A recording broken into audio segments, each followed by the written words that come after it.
rero igihe kirageze noneho abanyarwanda babona Imana Yesu azahicara noneho bimenyekane ko mu ijuru ari Imana atari Isirayeli gusa no mu Rwanda ari Imana. Amen. Kandi biraje twasezeranyije yabanje kadukubitira iyi inzara Imana sihangayikishwe n'ibiryaje gucungura inda zacu. ariko ntago roho nzima yatura mu mubiri bizima mu mubiri utari muzima. Ikibazo ni iki rero, iyo tugaburiye imibiri ya peti irabyuka. Bene Imana buriya hari ikintu abantu bajya bibaza ngo covid yatumye abantu bashyira hanze ibyaha, ariko ntago ariko byari bimeze, byari bisanzwe bibarimo bibira, bari bafite apeti barabuze aho babipfundurira. Rero bahuye nuko nta n'uburenganzira bwabo neza nacyo gihari tuvuga human watch cyangwa uburenganzira bw'ikiremwa muntu tujyamo kumva ngo nta mutinganyi ukorwaho nta peti bije batinganyiriza umutekano ko bigaga byose nta peti. None vugisha ubwo uri mwashotora ibyo mbonye muri iyi minsi byo batinganya ibyo none se byahari ikindi kibazo birakururana na covid. Oya birakururana na peti iri muri bo yari barimo, rero yari tarabona opportunity. Rero kubera ko dufite abadutekerereza ku bw'amamo z'umutekano tutavuze, kandi niba rekuriye opportunity apeti ziri mu bantu zizavumbuka. No kuvuga ngo bibitse mu bantu nibyo byinshi, nibyo biri gusohoka, harabura akantu gato gusa. We gusa bihabwa uburenganzira urebe ko ibintu bivumbuka bisa naho ibyo tumushimye Yesu ngo mwijuru mbabarira cyane ngo mwijuru mwisi ndetse n'ikuzimu namwe badayimoni mupfukame forever. Bisa naho bitugeraho. Zaburi ya mbere. Turabasuhuje inshuti z'umusaraba, tubahaye ikaze. Umwami wacu Yesu nashimwe cyane. Imana y'amahoro ibishimire kandi baha amahoro rwose mu mitima yanyu. Abantu mudukurikira umunsi ku munsi, tugarukanye umunezero mwinshi dushima Imana ko yaturinze namwe ikabarinda. Hari byinshi biba byahigaga abantu, hari bihiga ubuzima, hari bihiga ubugingo, ariko ibyo ngibyo Uwiteka atubera amaso muri byose. Nta na kimwe cyaduhitanye. Kuba ugihumeka, nkunda kubwira abantu kuba ugihumeka ni igishoro gikomeye. Kuba ukiriho ni igishoro gikomeye kiva ku Mana. Abanyarwanda baravuga ngo isazi nzima iruta intare ipfuye. Nimba uyu munsi ubona bitameze neza, upfa kuba ugihumeka gusa. Courage, ntucike intege. Ejo birashoboka, ejo ubushobora gucya neza. Bibiliya irambwira ngo ahari ukurira umuntu yarira y'injoro, ariko mu gitondo impundu zikavuga. Hari igihe uyu munsi wabona bimeze nabi, hari igihe umunsi wabona bitameze neza mu buzima bwawe, ariko ejo ugaseka ukishima ugashima Imana. Bibiliya ikongera ikambwira ngo ubabaye asenge, n'uwishimye aririmbe. Hanyuma wowe wishimye nawe ufatanye natwe gushima Imana. Turi bazima, suko turabakire, suko tudamara Yesu, ahubwo turi bazima. Kuba turi bazima twahishuriwe ko ari ubuntu bw'Imana bugeretse ku bundi. Hanyuma uyu munsi tugize umugisha wo kubana n'umukozi w'Imana. Imana iduhaye umugisha wo kubana na mwene data. Yesu ashimwe muvandimwe, tuguhaye ikaze. Hari abantu bamubonye ari ubwa mbere, hari abasanzwe bamuzi, twagira ngo tumuhe ikaze, dusuhuze n'amara kudusuhuza turakomeza. Imana iduhaye umugisha. Murakoze cyane, ndabasuje mu izina rya Yesu. Abambonye ari ubwa mbere nitwe Etienne Kuradusenge Masasu. Amen. Hanyuma ndacyari umusore ariko utari ku isoko. Ako kantu shizemo ubwo ari inzugi ifunze ni ku isoko, ndacyategereje cyane isoko. Hanyuma ndumva ndi umukristo muri Evangelical Restoration Church Masoro. Evangelical Restoration Church Masoro. Cyangwa yarasi Masoro. Apostle Masasu. Kwa dadi na mama. Sano abantu batera commentaire ko biganiro ngo data yaravuze ngo mu ijuru ngo ntazagira umuntu bita ngo dadi na mami. Je nabyo ndavuga se ibi byo tuzabisobanura dutari ko mukuri guhari ndibaza niba ufite so na nyoko kubyara mu buzima busanzwe wakagize rero n'uje wo mu bugingo uri wo mu mwuka n'Imana. Ibyo rero tuzabiganiraho hari data wo mu mubiri ari wo tuvukaho, hakaba na data w'ubugingo ari wo mushumba cyangwa wa mugana Apotre Masasu cyangwa sinapata muri Masasu, hakaba na data wo mu ijuru, data w'umwuka. Kuko Imana ni umwuka nawe isenga gusanya mu mwuka. Rero nazi ko abantu babicurikira bakabyita mugane n'abatera commentaire. Umuntu akavuga ati wenda pare cyangwa se umuntu wamubyaye muri batisimu ati ni data wo mu mwuka ubwo se ni Imana kandi umuntu ava mu mwuka. Yesu akwishimira inshuti yanjye. Hanyuma tuguhaye ikaze. Murakoze cyane. Ntabwo uri ku isoko, uri ku isoko. Ndi ku isoko. Ibyo byo bisobanuye iki ubwo? Ibyo nabyo bisobanuye ko nyine hari icyo ugutegereje Imana yakubwiye. Rero icyo ngicyo umeze nka ko cyaravuze ngo nzagara ku munara maze ntago wicira inzira ahubwo zaraciwe ubutegereje umugambi w'Imana gusohoka. Yesu akwishimira. Hanyuma twihuse mu kiganiro uyu mukozi w'Imana twaraduherukanaga kera ngewe ku giti cyanjye ariko nshimye Imana iciye inzira tukongera tukabonana. Afite byinshi Imana yashyize ku mutima we, afite byinshi ari bituganirize. Munyemerere dufatanye nawe gusenga, hanyuma Imana Data ibane natwe, Imana umwana ibane natwe, Imana umwuka wera aguterana abantu mu izina rya Yesu. Data mu izina rya Yesu Kristo rikomeye, tuje imbere yawe abana bawe, abahungu bawe wishimiye iki gitondo. Ijambo rya rirambwira ngo aho babiri cyangwa batatu bateraniye umwuka wera araza akabana nabo.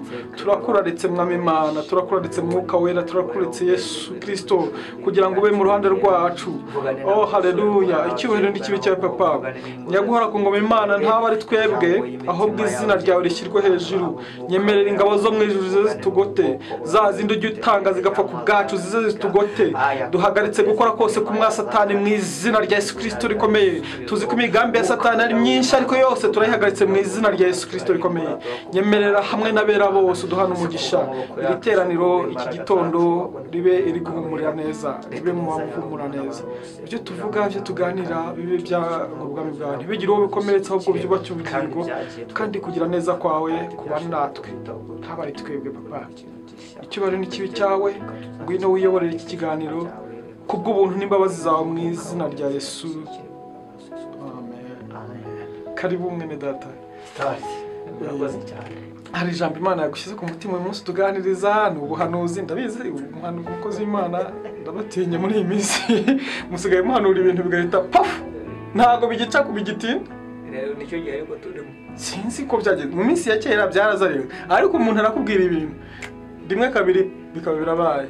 Ikigaragara ko Imana ibivuye ku Mana ariko byo ku bantu bo ibivuye ku bantu nyine turategereza ariko impamvu biravuga ngo muri Luka 1:37 ubwo ari naje Imana ivuga ngo rihere. Yego. Uri ryavuye ku Mana ryose nubwo ryatinda ntabwo rihera.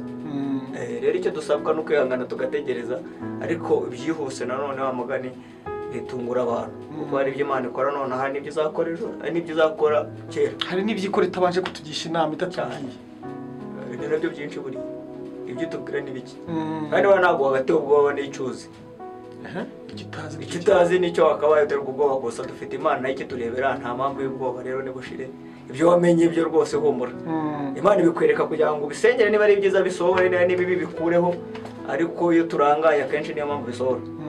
Bibi byiza cyangwa bibi gusa byose birasaba n'iri jambo twe twaje kuvuga naho turi kwitegura minsi ya Pentecote cyangwa ku bakozi b'Imana n'abizera intumwa umunsi umwuka wera yamanukiye intumwa isezerano ryacu n'abazadukomokaho n'abandi ku mwuka yazatuzaho. Rero nicyo kintu najya ngo tuvugeho gusa navugamo key point ivuga kumvira uko buri umwuka wera ntiwamwakira utumva Imana kuko biragoye.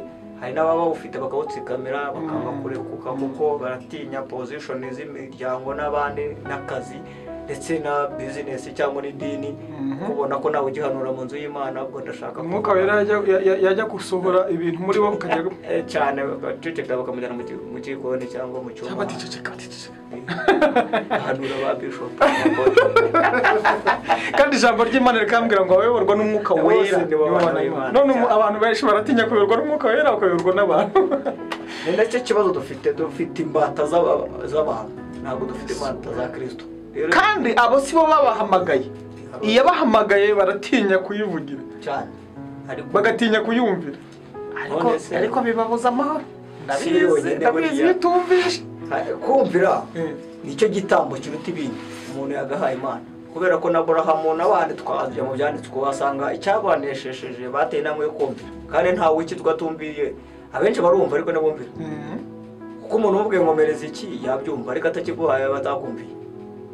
Nako n'abantu benshi tumeze dufite imihamagaro twareri yamanye kumvira rero tuyisohoye ikajya hanze twabona imigisha yikubye iyo dufite. Ibyo ni ukuri. Gusa icyiza kihari turaje tujye mu byanditswe turebe. Rero ndashaka kuvuga ku busabane n'umwuka wera. Ese umuntu yasabana gute n'Imana binyuze mu mwuka wera? Kuko umwuka wera niwe mufasha, niwe mwigisha, niwe muyobozi, nawe utuma tumenya ibyanditswe byera. Buriya rwose apeti iwe na opportunity ibintu birasohoka. Iyo kumbwira ibyo ni ibiki. Hari igihe umuntu afite apeti na opportunity. Iyo bihuje. Ibintu birabumuka. Agira amagambo y'ubwenge.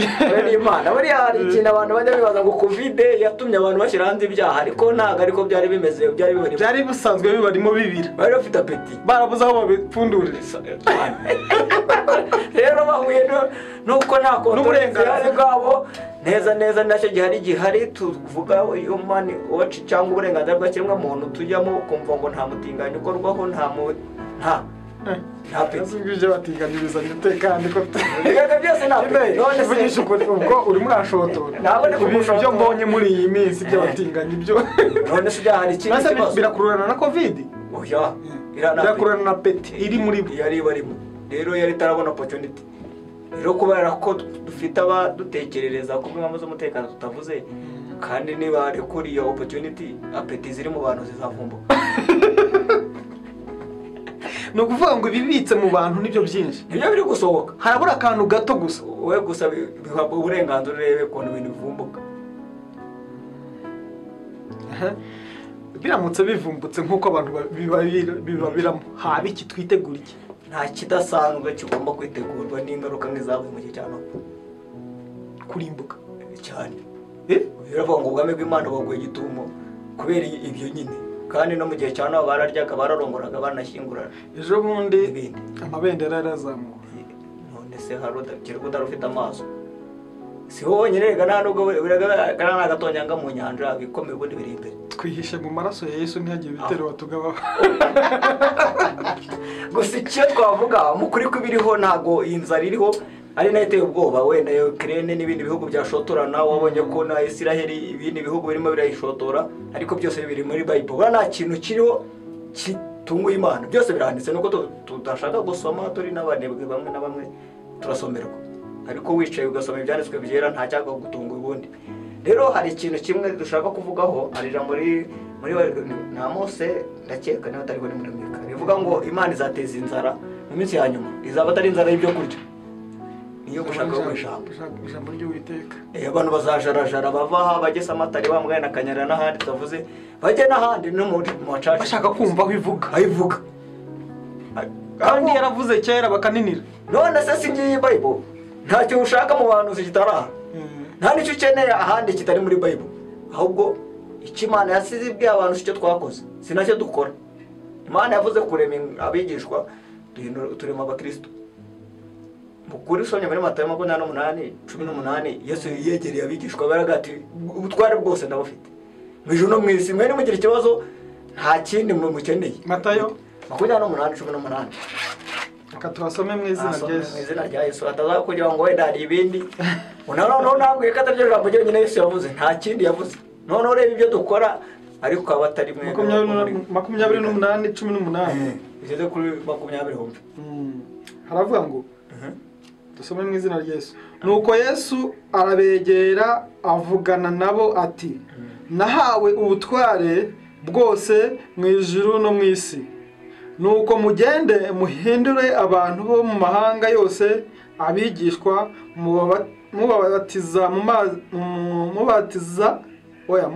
mubabatiza mu izina rya Data twese n'Umwana n'Umwuka wera amen hanyuma se ko yavuye kugira abantu abigishwa ntabwo yavuye kuba abakristo ariko nubwo byaje kuba rega gukizwa etape turakura kuba umukristo ni ikindi no kwigishwa ni ikindi habanza ikibwo wakabandi ugakizwa ariko ubundi kuri icyo byanditswe bakwiga icya mbere no kubanza kwigishwa ubundi ese wakizwa utarigishijwe ntibibaho niko Bibiliya ivuga ngo babwiriza ari ntawe batumweho none usoza icyo cyanditswe babona uri kukivuga umurongo wa 20 mugira mute mubigisha kwitondera ibyo nababwiye byose kandi dore ndi kumwe namwe iminsi yose kugeza ku mperuka y'isi urumva nta kibazo twakagize niba twarize, ariko ntidushaka kwiga n'ababyize ntibabyitonde. ntabwo dushaka no kwigishwa, nta nubwo ababyize bamwe abo navuze ariko bize nabo nashaka kubyigisha nk'uko babyize. niba peti ihura na opportunity urigisha bitewe n'uko ushakamo ikindi, nawe nyine ibyo wize ukabirenga kukundi. iri jambo ririmo iyobera ritagatifu. harimo kwigishwa no kwigisha, sinzi niba wabyumvise. nyuma yuko nize neza, buri umwigishwa mwiza ashobora kuruta uwamwigishije, kuko urugero rwose rw'ibifatika si ikibazo cy'igihe wahamagariwe, ahubwo biterwa na peti, inyota ufite yo kumenya Imana, inyota y'ibyo wakiriye wabitanga mu izina rya Yesu. rero dukunde twiga, kandi buriya nta munebwe wiga. kwiga no ku ishuri murabizi bisaba kwicara hasi ugakurikira ukanandika, ariko se subizi ko abo tubana nabo navuze ujye ubwira umuntu ngo nagusoma rero Matayo akajya mu Befeso kandi mumaranye igihe mu nzu y'Imana. kuvuga ngo ni ikibazo cyo kutiga. Hoseya 4:6 asoma wumve, ubundi tujye mu cyanditswe.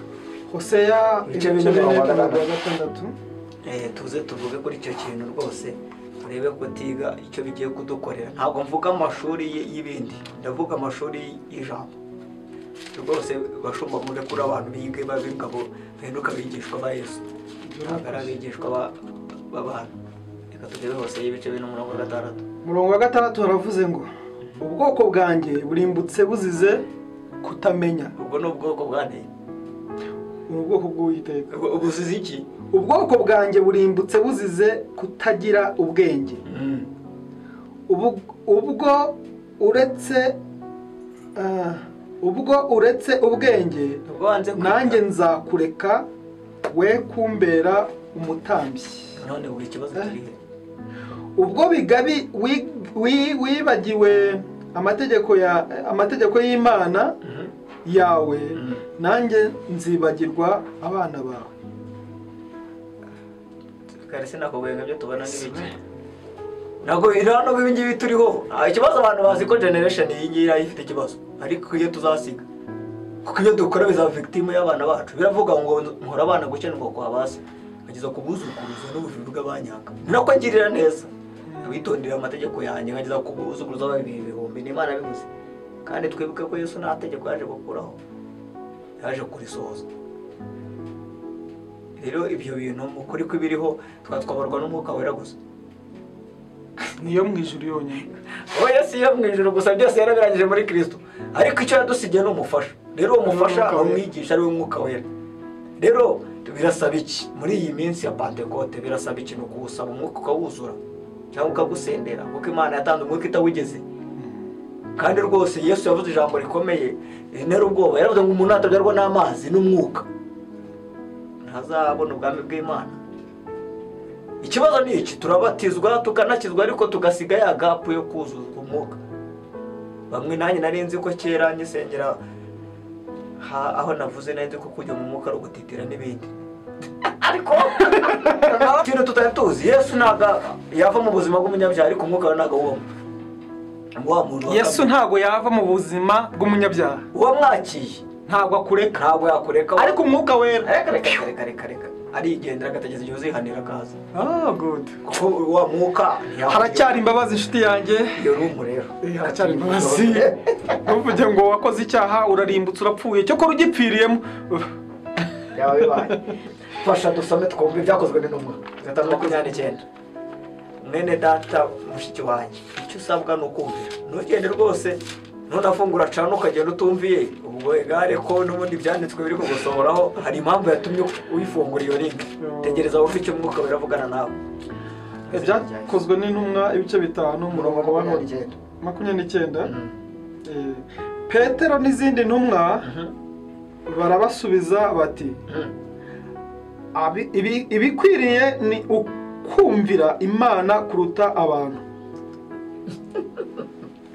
Rega ibihe turimo niho twahere tuvuga ko igikwira atari ukumvira abantu, nubwo abantu bashaka kutuba imbata z'abantu, twakaye imbata za Kristo. Ntabwo ikibazo ari ugushumbya, ikibazo sawuri. Ese ko kumuhamagara ufite urajya kugisha inama abantu, nubwo ari byiza ureka ibyo Imana yakubwiye. Rero igikwiriye si ukumvira abantu ukaruta Imana oya ahubwo ikikwiriye nuko wareka abantu ukumvira Imana kuko abo bantu bo n'abantu. Rero Petero baramukubise baramubwira ati rero icyo dugusaba n'izindi ntumwa nimuzongere kubwiriza mu izina rya Yesu. Nkuko uri muri Romani cyangwa mu bindi bihugu baba bati hano ntabwo waba umukristo uhindura umusiramu urabizira. Ariko ese ko igikwiriye nuko uhindura kuba umukristo no guhamya Imana ngo nuko wageze mu bihugu bitemera Imana. Ubwo rero igikwiriye ubundi Imana mwakagendanye cyane ubukristo nicyo no mu butayu mu bigeragezo n'ahandi, ariko dusa nkaho twambaye ishusho ya Yesu imbere turi amaseka, ariko simwe nabo muri Ghana. Abahungu b'abanyagano Israheli bajyanye durakana kubana n'Imana, ariko kiriya bakoze no mwitanura baramanuka babana nayo. Kira n'ubusabane. Mushuti wanjye Daniel aramanuka mu rwobo rw'intara akomeza arayihamya. Ibyo bihereye turi. Reka dusa nkaho Israheli nk'itanura nose urabona itaka. Iragurumana. Niba itanagurumana mwe mu bihigiye. Ukraine n'ibindi bihugu birekuye ibisase sinubundi yashye. Ariko ikibazo so guca mu muriro. Yesu yavuze ko naho tuzawubamo. Ngo muzaca mu mazi naza abateka. Haleluya. Tuzatwayagezemo. Imana izaba natwe mu muriro nubwo iri bitago dukora ko tuzaba turimo. Iki Imana izakora no kukurindira gusa ariko uzabaciye muca moto. Ku kiguzi bizasaba uzanyuramo. Ahubwo ikiza nuko nta numwe tuzagutumukaho. Kuko kurinda rushimbaraga uri mu bisi kano no mwuka wera ndi kuvuga. Mwuka wera rero ni ingenzi. Impamvu Petero yahamije ikintu uko yari yahishuriye. Wibuka Petero yakanyeso gatatu. Ariko umunsi amaze kumudiha n'abandi barakubiswa ariko baravuga ati ariko twumvira abatangiye n'abakefa n'abandi kubera inkoni. Oya igikwiriye nuko twumvira Imana kuruta mwega abantu. Nawe uno mutego yarabateze ngamuhitemo. Nawe baza ibiguhinyuza. Ese igikwiriye nuko wumvira abantu kuruta Imana. Bishoboka ko bagubwiye ko muzabana ariko hari Imana ikwereka. Ngahitamo abantu hanyuma ubwo n'ingaruka uzazibona z'abantu cyangwa se uhitemo uw'Imana utegereze ubushake bw'Imana. Hagati rero y'icyo ubona n'ibiguhinyuza hari ijwi ry'Uwiteka rikubwira ngo ufate iki reka iki. Igikwiriye rero dukwiye kumvira Imana tukareka abantu. Haleluya. Amen. Twagiye ugomba rero kwiyegurira Imana wese niba ushaka kumvira Imana kubera ko muri ubukristo ujenjetse ntabwo bwatuma wumvira Imana. Ya masengesho yuko wasenze kuko pastor yapanze, ya masengesho wasenze kuko bagiye mu cyumba cyangwa se n'ibigeragezo ariya aza koroshya wa mugani ibigeragezo ariko ntiyaguha igisubizo. Bisaba guhozaho. Ntubizi se ko itafari rwose buriya ryamenwa n'igitonyanga cy'amazi. Ibuye urutare rwose buri gitonyanga gihozaho cyapfumura urutare ariko ya mazi usukera rimwe nyine aratemba. Rero dukeneye kugira ubukristo buri seriye bufashe kuma buhoraho bwimitse bwo mwibanga tukaza kuvuga ngo mvuye hano ngeze Kampala cyangwa ngeze ahandi aho batandeba reka nigobeke. None se nimugoroba twajyana bivuga batumwe koze hasunyutse buye n'umwana w'umukobwa aramobera kandi uramuzi cyane no mu yarashatse vuba. Ariko ikintu gitangaje ni bwa bukristo twavugaga yahamagara n'uvuga butumwa ntashatse kuvuga. Amuhamagara amusaba ko baryamana. Amutereta wumva amutereta umukobwa ngati rwose tabara amunamereye nabi ndamugana gute se ashiraho barirejwe n'umanarizi kandi hano hanze ameze nabi atwika. Onorayini ariho kuri YouTube. So Onorayini ntabwo bivuze ko uramuze simuvuze ariko nikanze navuze si umuntu ko hanze atwika ariko imbere amadayimoni ari danje. Akicyamutabara no kwegurira Imana icyamutabara ntagazi gafite ingoyi araboshye kandi afite urugo n'undi ari gutereta afite urugo. None ibazije niba ibi bintu ndi umusore ntabikora n'iki gihangara uyu muntu kumuhesha uburenganzira bwo kujya mu rugo rw'abandi. Kunguka abantu barwaye badakeneye abaganga kandi abaganga baratanzwe n'ibyanditswe. Abaganga nabafasha nabashumba nuko rero ya peti ni kukubwira ya peti y'uwo muntu se ubwo ikeneye ihe opportunity ngo muturikane ibonye amahirwe yabona amahirwe gushwanyuka na covid n'umukobwa. Oya si ngombwa covid wowe bahuye mwemere gusa. Mbese iyo biza gusanga wa mukobwa nawe abirimo cyane byaba byarangiye umwe bayapfanye baba bapfanye gusamba bundi gusamba no gusambana inshinga gusambana hasamba umuntu urimo gupfa iyo bahuye iyo babiri barimo kugenda no kugendana. Usambye uri umwe urabyumva nta kibazo, upfuye wenyine. Ariko we muri babiri murimo gusambana. Imana twagiye soma Samweli. Samweli turacyabivuga rwose, kumvira nicyo gitambo kiruta ibindi byose wagaha Imana. Mushiki wanjye mu Samweli wa mbere 15:22 Nzeko 23. Iki kiganiro gisa nkaho kiri bumve n'umuntu Imana yagitegure, kuko wirukanka nari bwakira, ariko uri bucumve areshwe umugisha n'iki Imana ishaka mu izina rya Yesu. Uwumva kumvira azarya ibyiza bo muri iki gihugu kandi Ekuze wumve ibitangaza Samweli wa mbere yadukoreye. Samweli wa mbere 15:22 iri jambo riteye ubwoba. Uzikugura n'ibiguhinyuza ukareba hagati y'ibyo Imana ikubwira n'ibyo abantu bakubwira, ugashaka gufata ibyo abantu. Samweli wa mbere 15:22 ngire ko 23. Dusome mu izina rya Yesu. Amen. Samweli aramusubiza ati mbese Uwiteka yishimira ibitambo byotswa n'ibindi bitambo kuruta uko yakwishimira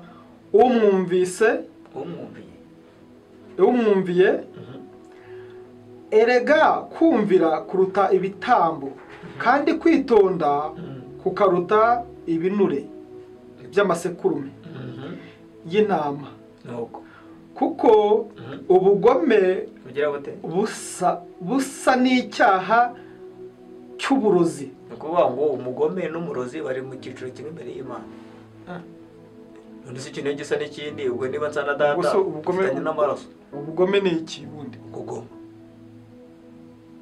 Kugoma no gukora ibibujijwe cyane. Ku umuntu iyo yiswe umugome nuko hari ibyo yakoze kwigomeka. Yarigometse ni rebellion. Kwigomeka ku Uwiteka, kwigomeka ku buyobozi, nuko umugome. Rero mbere y'Imana umeze nk'umurozi. Siko abantu bose babaye barozi batabizi. Hari ibyaha tuzi, hari n'ibyo Umwuka Wera dusobanurira. Kwigomeka uburyo bwari bwo bwose imbere y'Imana buri umurozi cyane. Utajya mu muganda ubizi ko ari aho igihugu gifite akazi ko abantu bose ari abarozi, cyane kwatuza ahubwo igihugu cyabenshi bajya mu mazu ku munsi w'umuganda wigometse kandi sibyo. Kuko ubugome busa n'icyaha cy'uburozi, kandi nudakurwa ku ijambo asa n'uramya ibishushanyo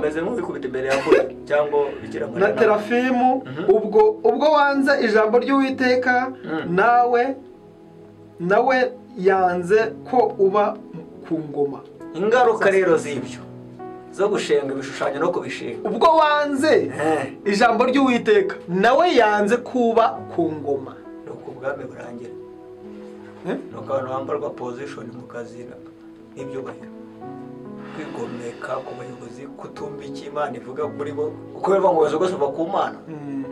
Ubwo ndajya a general habe muri politike no muri church, nta hantu magaze niba ndakubwira icyitwa ubuyobozi cyose kukigomeka, igare gutakaza position n'umugati n'imibereho. Ubwo wanje ijambo ry'Imana none ubwo Imana irabyeruye, igare gucirwa ku ngoma. None se reka tuvugishe ukuri. Ngo ngiye gusubira inyuma, urasubire kuri iri jambo. Kare twaganiriye ku bayoborwa n'Umwuka Wera, nibo bana b'Imana. Umuntu nayoborwa n'Umwuka Wera ntabwo azumvira umuyobora cyane, kuko umuyobora azaba ashaka kumukoresha ibyo ashaka byakamereye. Ntabwo iyi ngingo izamugonga ko yigometse.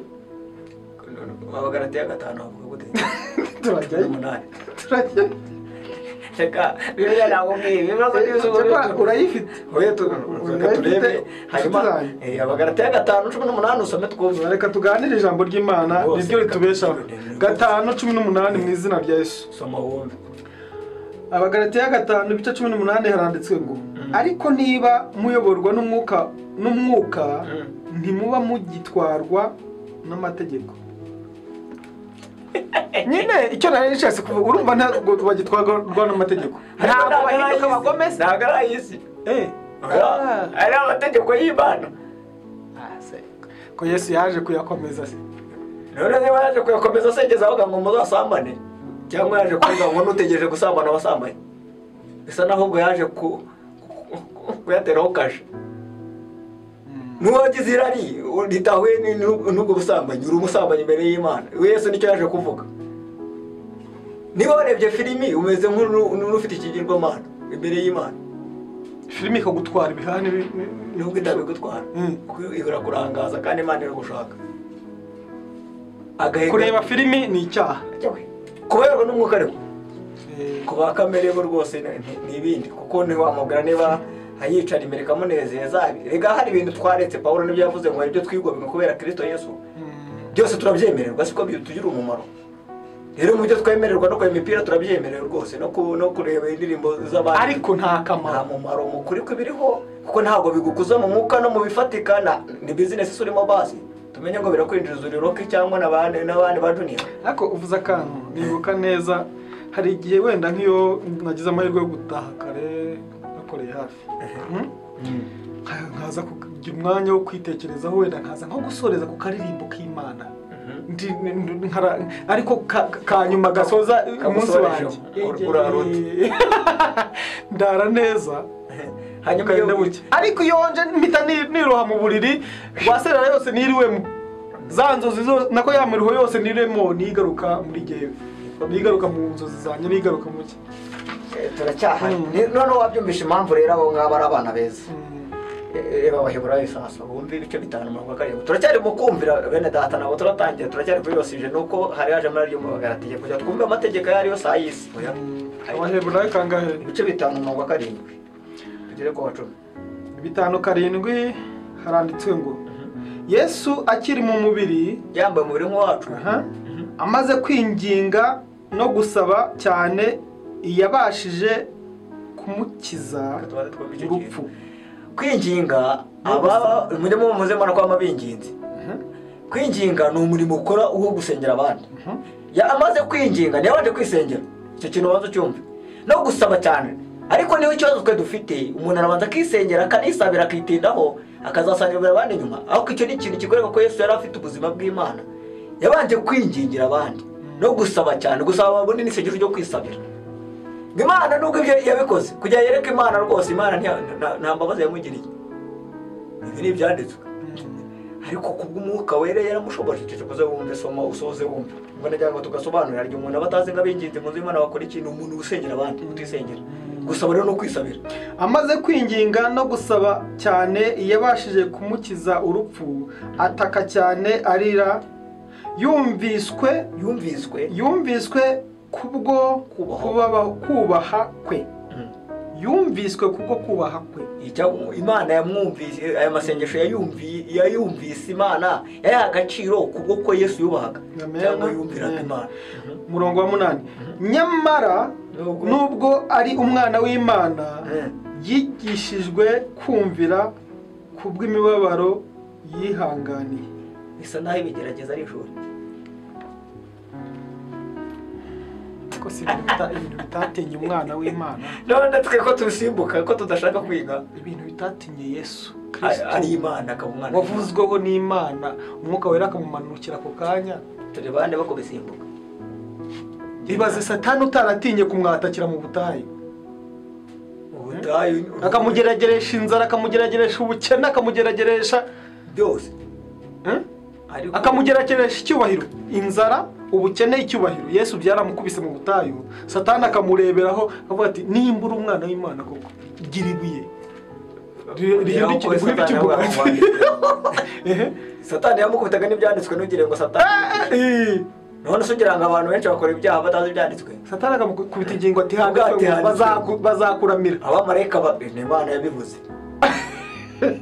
Ereka kubwiza ukuri baratira igihe tubyana mu byaha nko kutamenya amategeko. Hari ikintu nabayaje ariko Imana ishimwe cyane kuko Yesu yatubanjije gucisha yaciye muri buriya bigerageza akabitsinda. Rero niba wemera kuri umwana w'Imana uzaca muri yanyuzemo. Oya nzabitsinda kuko niwe ushoboza. Aragushoboza ariko kubwo kumvira Imana kumvira igutagetinze kumera nka Yesu. Umutima yiboneze nk'uko wabone kandi aho ushoboje yaciye ni naho uzaca niba uri umugaragu. Nta mugore utoshebuje nta n'urutugu rukura basoma ijosi.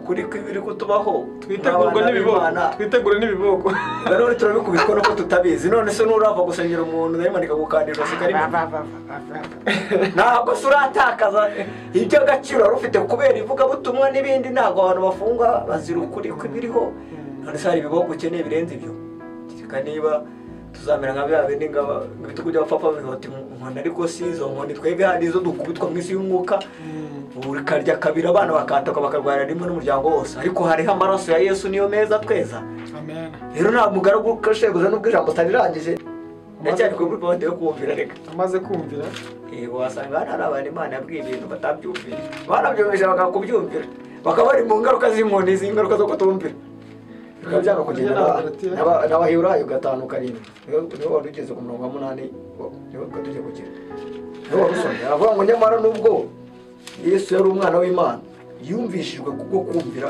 kubw'imibabaro yihanganiye naho twari kubwo kwihangana nta muntu uhangana kitamugerageza sindira nawe kiri kukugerageza ushobora ari inzara ubukene ubusore n'ubusiribateri n'ubusiribatrice ariko harimo ikimana ishaka kukwigisha no kumvira n'ujyana ikindi Imana ishaka umva umurongo wa 9 aravuga ngo kandi amaze gutunganywa rwose abera abamwumvira bose umuhesha w'agakiza kadashira vuga ngo ibigeragezo birakomeza agakiza kadashira ariko byavuye mu bigeragezo byazanywe no cyamufashe neza cyamuri fondasiyo yamufashije no kumvira none uyu munsi n'umuhesha w'umugisha kandi koko niko bimeze twese turahagakiza kubera kumvira rero kumvira ni isoko y'ibyo dufite n'ibyo tuzabona biravuga ngo Aburahamu yumviye Imana cyangwa yizeye Imana no gukiranuka ariko ntibiryari bushoboka ko Imana imubwira ngo va ujya aha yabyangaze reka urakumvira ni igitangaza ni Imana y'Imana ahubwo Imana y'Imana yiduye rero kumvira biguhesha no guca bugufi buriya munyabwibone ntabwo yumvira reka Imana imubwira icyo akazana iki nta nubwo abashaka kumva icyo Imana ishaka ashaka kumva icyo washaka imuha ijambo muri Bibiliya akazana iri risenya none kuko ashaka kumvira agashaka ibinezeza amatwi ye rero niyo mpamvu twicarira abantu tubaganira icara ufungura ikiganiro wicare wumvire ijambo nyine banavuga muri Yesaya ngo nimwemera mu kumvira cyo cyane 12 ngo muzarya ibyiza hanyuma nimutumvira inkota y'Uwiteka izabarya niko imyuzure izaza icyumbuza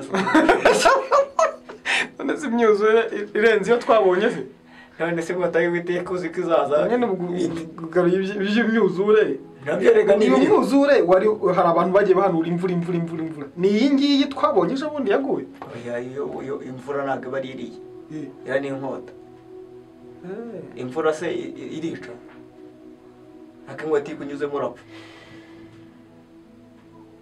rega si wenda si mu gihugu cyacu gusa no muri Afurika cyari birimo rega ingaruka zibiriho ntabwo ari ukuri guhari no kutumvira Imana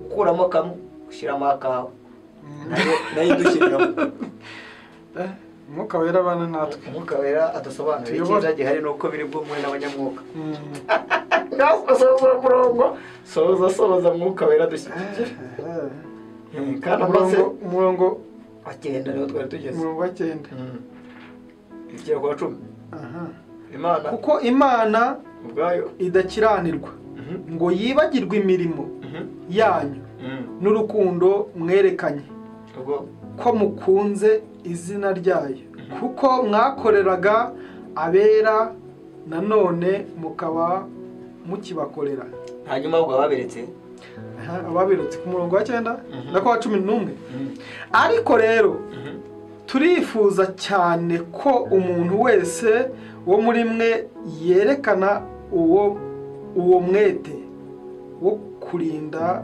ibyiringiro byuzuye kugera ku mperuka amen nta kindi Imana igusaba ni ugukomeza kumvira kujya ku mperuka rero bisa naho tujya turirimba indirimbo njye nawe turi abakozi b'Imana iri n'ahangaha se koko tuvuga realite y'ibyo turirimba twumve ibiriho isi si tumaze kwirambirwa sabaza nangiraga ibyorezo n'intambara n'ibindi katuririmba imyaka igihumbi Imana ni myinshi kuri twe, kuri wowe iguhwaniye n'umunsi umwe gusa.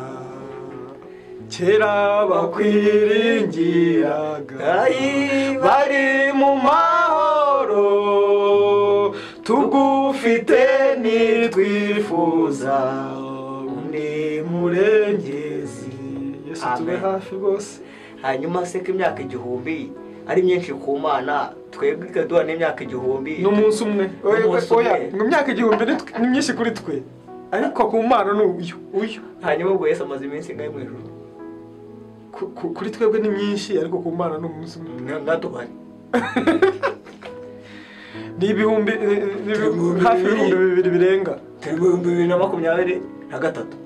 Ngo ku myaka 1000, ubwo Yesu umunsi umwe yari imyaka 1000. Ubwo Yesu amaze iminsi 2 kuri se. Nta nugaramura y'umwaka. Ntabwo uruzura. None kataramara imyaka 15 kandi abaye mwese imyaka 30.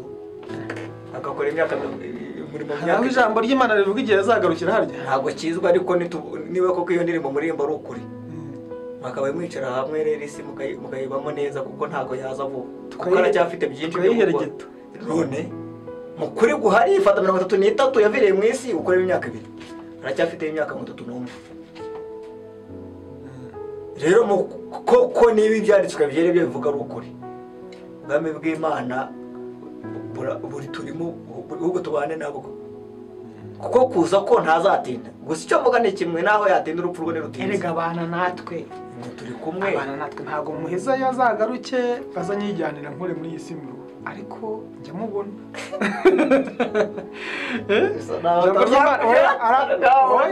Yaravuze ubwe bamubaje abafarisayo bati se mwigisha mwiza, ubwami bw'Imana buzaza baduhere naho ngaho. Yaravuze ngo yitete mwiza. Namwiza n'ubwo bakoretse data wantumye. Impamvu bajya mu mwambi ku cyubahiro cyase n'ubwibone. Rero arabavumba agati mwemurekeye aho, hari wantumye ni data wo mu ijuru. Niwe mwiza kuko namwe ubwanyu nubwo Mariya muri amaseka. Yajyaga bavuga ngo muri ibirura, yabwiye Herode ngo uri ingunzu. Agati munyamwikira cyana cy'ingunzu gutuka umwami ibaze. Ahako yarazi ko ari umwami w'abami. Rero mukuri kwibiriho Yesu azi nibiturimo. None se niba ibyo tuvuga ari ukuri, urumva tutabeshya. Isi turayihaza, isi yabaye isi, ariko kuko umunsi umwe ku Mana n'imyaka 1000 twasabye umwuka wera ahubwo akadushoboza kuba muri isi kugeza igihe Yesu azazira. Ariko icyo nashaka kuvuga ni iki, nuko kumvira niyo soko y'ikuzo n'icyubahiro rwose. Haro tutazajya nitumvira Imana. Urarungu yazetiyene ibyo koko biri muri Bibiliya cyangwa ni ibintu biri muri azanga. Oya, ntabwo cyo mvuga kitari mu byane. Hatujyana tugana no ku musozo w'ikiganiro. Abafilipi ibice 2:5-11. Ubundi ubwira bumva ntabwo avunika rwose, kumvira rwose aho ni sawa. Abafilipi ni rwose muturebereye ibice 5 umurongo waho ibice 2:5 yego 11 turasoje.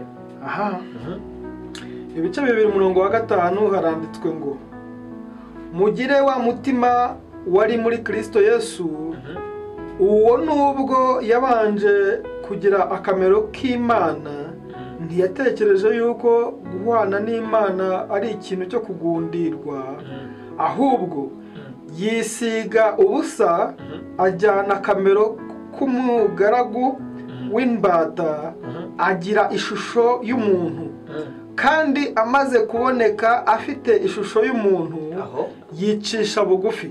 Hanyuma hacu aho ufite ubwibone yicisha bugufi, araganduka, ntiyanga no gupfa, ndetse urupfu rwo ku musaraba. nawe bapfuye urupfu rubi cyane rusuzugurira ari umwasi guvumwa kujya gutikiva abikivuga kubwanjye. Yesu mbabarire aho nakujya. Icyo cyatumye nawe nicyo cyatumye Imana imushyira hejuru cyane, ikamuha izina risumba yandi mazina yose, kugira ngo amavi yose apfukame mu izina rya Yesu. Haleluya, ndafashijwe. Ari ayibyo mu ijuru cyangwa ari ibyo mu isi cyangwa ari ibyo munsi y'isi, kandi indimi zose zihamye ko Yesu Kristo ari ari uwiteka, ngo Imana data wa twese ihimbazwe, amen. bisa naho ibyo ndamushimye Yesu, ngo mbabarira cyane, ngo mu ijuru, mu isi ndetse n'ikuzimu, namwe badayimoni mupfukame. bisa naho ibitugeraho bishaka kutwibutsa icyabereye i Gologota, bitumanure mu bwibone, twese dupfukame, duhamagare uwemeye kuba ikivume. Reka nkubwire neza, ejo bundi namenye ibanga ryo gupfukama. We abo ushaka kujya upfukama, namenye ibanga rero mu ijoro ry'ejo. sangiza byagenze bite amaye. Yesu we, uzi ko napfukamye ndimo nisengera bisanzwe, ariko ndapfukama, nyipfukama ndakubita mu izina rya Yesu, ndakubita ibyo nakubitaga, nagahaguruka nsubiye mu mwanya nari ndimo, mpita ngira akayerekwa, mbona nari nashinze mashini gani, mbona ni mashini gani nari nayishinze, nimba ugiyibona ukwiriya mbuni nta masasu ya magazine bari ku muhanda. kandi Pawulo yarabivuze ngo intwaro zacu si n'iz'abantu, si n'iz'abantu. Ushobora kubona ngenda ngewe mfite mashini gani utabizi cyane. hari abakobwa abadamu nkunda cyane baherutse kwivugira ngo ni ibifaro, abantu barabiha ahubwo babiha ngewe ngendana mashini gani mutabizi. ako niyo umwuka mutaza kuguteza, uzayisaka azayijyana. ariko abakobwa baravuze ati twe turi ibifaro, bati turi ibifaro, abantu batangira kubiha ngo ibifaro gute. ubwo natwe tubaye mashini gani sha intwaro z'intambara, kuva nyimenye ko ngifite ubu ndashwanyaguza uratwikorera. Reka dusoze, turasoje mu izina rya Yesu. Imigani 16:18 turasoje, kumva niyo soko rwose. Najya nkubwire ko ikigeragezo ura nacyo ni gituma upfukama. Imana irashaka kugarura icyubahiro cy'umwana wayo mwataye, twatije agaciro ku musaraba. Rero niyo mpamvu ibyo mwisi nawe mu ijuru wamugara byose bizapfuka mu izina rya Yesu, kuko bitari ibyo ntabwo rwose byakoroha. Abimeye guhinduka icyaha ku bwacu. Imigani 16:18 reka dusome mu izina rya Yesu. Haranditswe ngo kwibona kubanziriza kurimbuka, kandi umutima wirarira ubanziriza kugwa. Bisa naho ari icyorezo kiri mu isi cyitwa proud, ubwibone. Nawe utibona mu Rwanda buriya n'abasore baribona, n'abana bato baribona. Bose nta mwana wawe muto ufite hano ushaka kuba papa w'abana, niyakina n'abandi bana arabyimba akaba papa. ntabwo abashaka kuba umukozi muboyi. Iki ubwibone nta kindi cyamane Satani koze mu ijuru cyamugejeje hasi. Yaravuze ngo icyama intebe yanjye kaba nk'isumba byose n'ubwibone. Iri bituhinyuza n'ibindi bishaka kutumana mu bwibone, kuko mu bwibone banziriza kurimbuka, ariko guca bugufi banziza icubahiro. Rero ku Mana ndasoje, iyo wicishije bugufi irakuzamura, hanyuma rero mu isi bakubwira gukora ukajya hejuru, iyo irakumanura tu umuntu wese ngiye muhigira. Ariko urimo gusoza iyi minsi turimo, nta muntu utaracishijwe bugufi. Byaba bituruka ku bwibone abantu twagiye tugira se. Nta muntu ubukene butakubise, ariko se sinzi icyo nta muntu inzara itagezeho cyangwa ntiraza nk'uwabivuze ejo bundi. ubundi ibyo tubona ni biki, ukurikije ko Imana yabwiye abahanuzi n'abandi ko uzamara imyaka 8, none se tumaze imyaka ingahe we inzara iri ku isi? Si 3 niba atari 2, aracyabura 5. Rero ibintu birahenda, wenda kubwo impamvu Imana izatugira imbabazi abanyarwanda, kubera ko turabana ba Isiraheli. Uko nukuri, kubera ko nyine nta kundi. Iki gihugu cyabonye Satani ku mugaragaro. 94 seze mwaye muriho nimwabonye Satani genda mu Rwanda n'amadayimoni bigarura igihugu. Rero igihe kirageze none abanyarwanda babona Imana, Yesu azahicara none bimenyekane ko mu ijuru ari Imana, atari Isiraheli gusa, no mu Rwanda ari Imana. Amen. Kandi biraje. Kwasezeranyije yabanje kadukubitire iyi inzara Imana sihangayikishwe n'ibiryaje gucungura inda zacu. ariko ntago roho nzima yatura mu mubiri bizima, mu mubiri utari muzima. Ikibazo ni iki rero, iyo tugaburiye imibiri ya peti irabyuka. Rero buriya yikanjemo ikabucira ku ishuri ryo kubura ibiryo muri stoke. Tugarutse mu ijambo, ariko tugarutse mu Bisiraheli, ngo umunsi umwe umurenga urabica, batangira kurya intonorano, batangira gusambana abagabo ku bagabo. Umukozi w'Imana araza arabitegereza umujinya uramwica, yibuka aho Imana yagiye bakura, yuko ibyo Imana yagiye bakorera, agahinda karamwica. Oya agahinda karabicara avuga ati aba bantu ni iki cyatuma ibi bigabanyuka. Avuga ati ibi ngibi ni umurengwe, niko kurambura ikiganza cye. Mu kiganza cye ategeka imvura, arayihagarika imyaka iyo ngo biragenda bigere ku mwamikazi Yezebeli. Ati ibyo ako kagabo kavuze ni ibiki? Undi ati ni uko avuze, ati usibye n'imvura noneho n'ikime nacyo ndakijyanye, nacyo ntacyo muzojya kubona. Akanwa k'abakozi b'Imana bari Mfite ubwoba ko ibi bintu byarahagaritswe n'umwe mu bakozi b'Imana. Ntabwo tuzi aha ariko ntarekure kabyara rwose, abantu twaciye bugufi reka biravuga ngo nimwemera uhamugane tukagonda amajosi, reka iki twica turayagamika. Nakubwiye ikibazo dufite ni icyo bire yavuze ubwibone. Abantu twabaye ibitabashwa turakanga, umuntu akangiwe mu rugo ni sherifu, no mu itora akaba sherifu, no mu harose ni ikibamba, amavi bayakubita hasi, ariko mu ijoro ari Imana ifuha. Biravuga ngo mbese umwuka w'Imana uri muri mwe nimuzi kugirira urarikiruka n'abafuhira. Rero umwuka wera ashaka ko dusa nkaho twubaha Yesu n'Imana, twege tugaca bugufi. Bitabaye ibyo ikiguzi ijuru ryaragirekuye. Ivi ryose bira twabisomye izapfukama. Haleluya. Kuba igitambo cyabaye Golgotha, kuba icyo gitambo mwuka wera gufashije wakumvira Imana, mwuka wera gufashije wakumvira abakozi b'Imana cyangwa abagaragu bayo. Ariko biravuga ngo n'umwuka n'abana b'Imana. Niyo mpamvu dukeneye umwuka wera, mu Kristo ukeneye umwuka wera muri ibi bihe. Saba Imana ikuzuze, igusendereze umwuka wera, nibwo utazakora ibyo kamere ishaka. Nibwo yapetiza zone opportunity, kuko hanze rwose hari opportunity nyinshi. Wajya mu kazi ugatanga ruswa y'igitsina, wajya mu kazi wakora n'ibintu ukiga neza, wakirirwa muri green card n'ibindi, ariko aho uri guhungira noze biriyo. Suko twirirwa mu mafiza n'amapasiporo, kandi hanze ubutinganya ari dani. Isi imeze nabi irababaye, ariko hari umuntu ejo bundi babwirije sinzi uwo ari we, nta nubwo muvuze, aravuga ngo uko biruka bajya hanze niko bazagaruka. Bishatse kuvuga iki? Hanze ni habi wigenda. Yarutegewe yo wagaruka utarapfa. Ikuzimu kwa Nyamutezi ni habi, iravuba garuka witinda. Ambassadors zari imyo ndirimbo. Kandi ijambo ry'Imana rikabyerera mu byashe ngo hanze azabimbwa n'abarozi n'abasambanyi n'umuntu wese ukunda kubeshya akabikora. Ariko ni hanze y'ubwami bw'Imana. Ntabwo ari hanze umuntu yafashe visa agiye mu buryo bwemewe. Nanjye siko navuze. Kereka ugiye agiye gukora ibyaha, ugiye agiye kwicuruza kazi yako. Rega nawe bari mukarabye mu izina rya Yesu. Nimba ugiye kwicuruza, ikibazo rero ni iki? Nimba ugiye agiye mu kazi, amahoro y'Imana bane nawe inshuti yanjye. Nimba utuyeyo Imana. Tureka bo none ko hari abari hanze bari mu nzu y'Imana. Abari hanze bari mu nzu y'Imana. Ntabwo njye navuze abagore ni kade n'abaviza kuko abana beza. Oya ndamo ndavuga bari hanze bari mu gatuti. Ndavuga batinganye bari muri korali.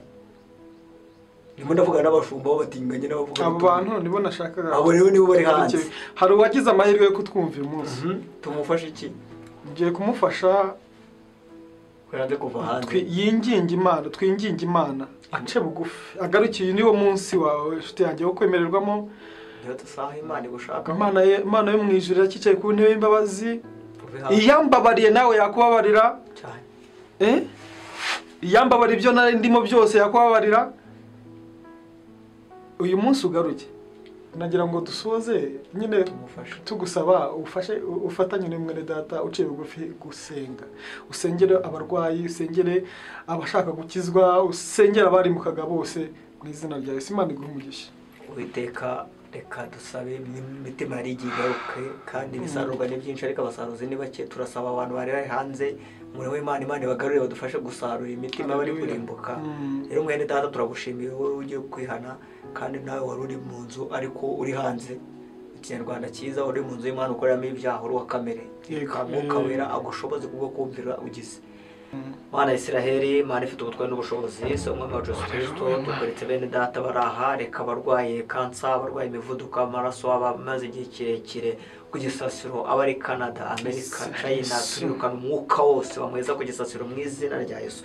Imbaraga z'amaraso ya Yesu zigere kuri uyu mubyeyi urwaye uri sehashika, bari bategereje ibise, tubisabiye ibise byo kuwiteka. Turabizi ko atari kubw'amaboko yacu, si kubw'imbaraga zacu. Rekuzure ubuzima bwe, rekuzure mwami Imana ibyari byipfuye muri business ye, uru rushako rwari rwanze. Garura imitima y'abagabo ku gore babo, garura imitima y'abana ku babyeyi babo bari bananiranye. Umwuka utera uruzerero turawirukana mu mbaraga z'amaraso ya Yesu. Mana y'icyubahiro, Mana ikiranuka, bigaragarize kandi ubakorere igitangaza. Wiyerekane ku bwa mushiki wacu wari ufite ubukwe, abarozi bakaba baraburoze barabuzinze, ariko kubw'ijambo ryawe, kubwo kumvira Imana urabugaruye, umuhaye amahirwe ya kabiri kandi ahure n'irisengesho ku bwa Kristo Yesu. Reka icyo gikomeze kuba icyawe mu izina rya Yesu Kristo umwami wacu. Amen. Hari umuntu ushaka gukizwa n'umuntu ushaka kwatura, n'umuntu wari waraguye, abo ngabo twafashe iki muri aka kanya bo? Kandi abo tubafashe bakiriye Yesu n'umukiza. Aho uri imbere y'iyo kamera, waba uri mu cyumba cyangwa mu kazi, wasubiramo isengesho ukavuga ati mwami Yesu, kuva uyu munsi wa none numvise ijambo ryawe, nemeye guhinduka, mwakiriye mu buzima bwanjye, mbere y'umwami n'umukiza w'ubugingo bwanjye.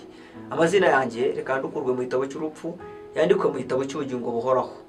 Mwuka wera wimfashemo, mpindutse umwana w'Imana, sinzapfa ahubwo nzarama mu izina rya Yesu. Amen. Amen. Reka musengere nanjye.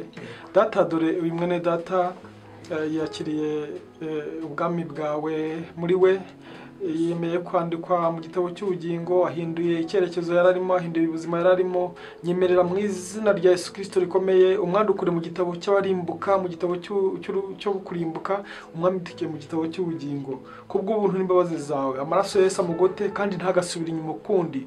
Umugotesha ingabo zo mu ijuru ziturinda ku manywa na nijoro. Ibitero bya mwa Satani bishobora kumugarukaho, abadayimoni bashobora kumugarukaho. Bibiliya iravuga ngo dayimoni yavuye mu muntu aragenda akajya azerera ashaka inzira yakwinjiriramo, ngo ariko iyo abonye ho yinjira afite abadayimoni barindwi bamurusha kuba babi, ngo ubuzima bw'uwo muntu buba bubi kurushaho. Nyemerera mu izina rya Yesu Kristo rikomeye, ushyireho itandukaniro rye n'imbaraga zose z'umwijima mu izina rya Yesu. Amarembo y'ikuzimu turayafunze, ahubwo amarembo y'ijuru amufungukire. Imigisha yawe ibane nawe ku manywa n'ijoro. Ibyo yabonaga bitagenda neza bigende neza, kandi amahoro utanga aruta umuntu wese kubwira murinde ku manywa n'ijoro. Abane nawe kubw'ubuntu n'imbabazi zawe mu izina rya Yesu. Amen. Imana y'amahoro iguhe umugisha, mwene data wemeye kwakira Yesu nk'umwami n'umukiza mu buzima bwawe. Hari urusengero ruri hafi yawe, warwegera, warwinjiramo, aho basenga mu izina rya Yesu. Aho basenga mu izina rya Yesu. Ariko ndinginga Imana igucira inzira ubashe kugera aho basenga mu izina rya Yesu, ubashe gukurira mu itorero mu izina rya Yesu. Amahoro wari warabuze uyabone kubw'ubuntu mu izina rya Yesu. Amen. Hanyuma turagushimiye kuba wabanye natwe. Nimba warakoze subscribe, Imana iguhe umugisha. Nimba utarayikora uyikore kugira ngo tujye tubana umunsi ku munsi, dufatanye kwagura ubwami bw'Imana.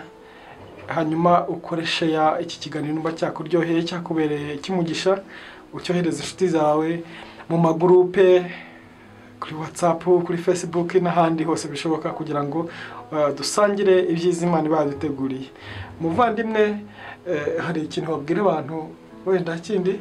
Icyo nasoza no gukorera ubuvugizi abarwayi bo mu bitaro, kuko biri mu byo mfite mu nshingano. Yego. Ari umuryango magara witwa True Hope Ministry, umuryango w'ivugabutumwa ariko utagitondo bugamiyeho.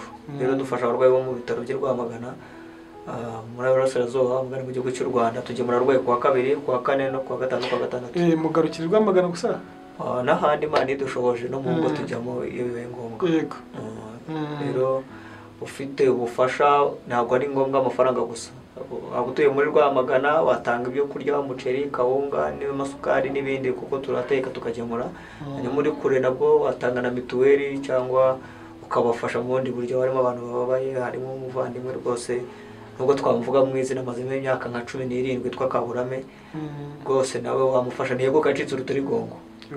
Abo rero tuba tugomba kubakora ubuvugizi, urumva akeneye imiti, akeneye n'ibindi. Nubwo mu myaka 15 umuntu ateguka tiba ari ikintu gikomeye. Rero abakeneye n'imbuto, urumva watanga na support y'amafaranga. Rero ndumva nce nk'ubivuzeho ibirenze kuri ibyo ngibyo, True Hope nayo ifite True Hope channel yitwa True Hope TV. Rero warebaho haba ari uko tugemura, uko duteka, uko n'ibindi bikorwa bitandukanye. Ndumva nsamuvuzeho bikeya, ibindi banakuntu mo nta kibazo umuntu umwizerwa na wahena nomero yawe. Okay, nimero yanjye ni 078 03 56 46 7. Tigo ni 072 83 98 iyo ni iri kuri WhatsApp. Banyandikira kubwo icyubahiro cy'Imana, nubwo ejo babengo ivuga batunga umuntu akagira ibyago telefone ikubitasi kameneka screen. Ihangane. Imana icinzira y'imana kizakoresha. Ndumva ibyo. Yesu yigeze abwira abantu, ababwira ko kugaruka kwe. Arabwira ati ni Yesu ra? Ababwira ngo ku munsi w'imperuka bamwaza babwira ngo ni mujye hangaha. Dore abandi mu mujyi buryo, abandi mu mujyi bumoso. Muri Matayo 26. Niho habivuga. Reka twasome mwizuri Yesu. Kumve ijambo ry'Imana uko rivuga. Cyane mirimo rwose biravuga ukwizera kutagiye mu kuba gupfuye. Rero ni byiza ko Matayo 25:31 ujye kwemera ngo umutwe w'amagambo uvuga gucirwaho iteka. Naro iryo jambo ritengo. 31. Umwana w'umuntu ubwo azaza n'abamarayika be bose afite ubwiza bwe, nibwo azicara ku ntebe y'ubwiza bwe, amahanga yose azateranirizwa imbere ye, abarobanure nk'uko umwungeri arobanura intama mu ihene. Intama azazishyira iburyo bwe, naho ihene azishyire ibumoso bwe. Umwami azababwira ati, azabwira abari iburyo ati, mwe nimuze mwebwe abo data yahaye umugisha, muragwe ubwami bwabatunganyirijwe uhereye ku kuremwa kw'isi. Kuko uyu murongo niwo nari nshatse kutuvugaho. Kuko nari nshonje. Uyu murongo wa 33. Kuko nari nshonje mukamfungurira, nari mfite inyota mumpa icyo kunywa, nari umushyitsi murancumbikira, nari nambaye ubusa muranyambika, nari ndwaye muransura. Fatanye no mwene data gusura abarwayi mwene data. Yesu ngo azababaza, ntabwo nkomeje umurongo kugiye cyadushiranye. Ngo azababaza ati, mwigisha twakubonye ryari? Ati giye mwabikoreraga umwe ninjye bwabaga bimukoreye. Imana y'amahoro ibagirira neza, ibahe umugisha, tuzasubira. Ciao ciao. Zaburi ya mbere.